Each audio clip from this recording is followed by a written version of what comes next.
Parfois, c'est vrai que ça m'arrive d'arriver ici, c'est gros, c'est risqué. Il n'y a personne pour filmer. Et je me demande parfois si ça vaut le coup de prendre des risques et voilà, pour moi, quoi. Et voilà, parfois, je me retrouve tout seul ici au fronton, les vagues sont énormes. Et je prends des grosses vagues et je suis tout seul, quoi. Et je me retrouve à crier au pic tout seul.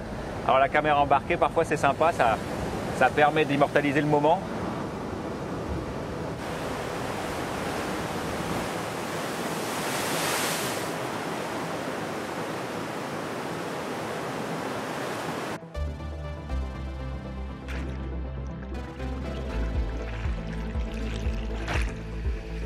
Surfer le fronton n'est pas à la portée de tous.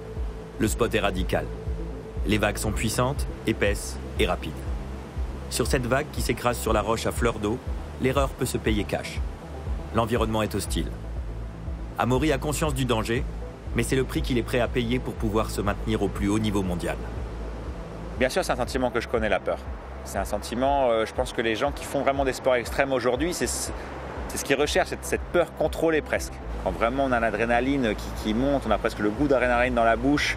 Voilà, après avoir fait un take-off vraiment chaud sur une vague, ou avoir sorti un tube où on pensait qu'on n'allait pas sortir, ou avoir fait un canard devant une vague où on s'est dit je vais me faire détruire, et puis en fait ça va, je suis passé parce que tu es passé juste au bon moment, ou des choses comme ça. Oui, j'ai la peur, mais après je pense que c'est une peur donc déjà contrôlée. J'essaye d'avoir vraiment confiance en moi physiquement pour contrôler la peur, parce que je pense que l'une des pire peur, c'est vraiment quand on est dans une confrontation où on sent que physiquement, on ne va pas pouvoir assurer. Mais en tout cas, des gens qui te diront qu'ils sont à l'aise au fronton quand il y a des vagues de 2,50 m, ou c'est des fous, ou c'est des menteurs.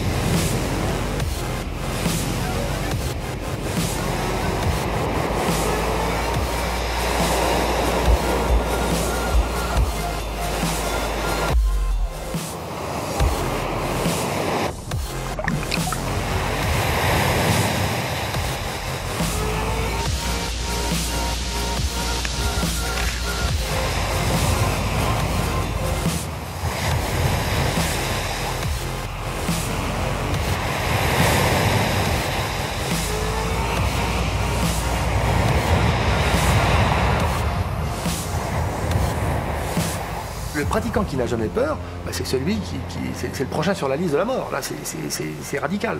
Donc il y a toujours des prises de sécurité.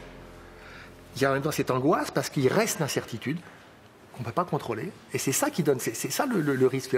C'est le sel de la vie, finalement. Imaginez une existence, la vôtre, la mienne, celle de n'importe qui, si tout était sûr d'avance, tout déterminé, si on connaissait déjà la fin.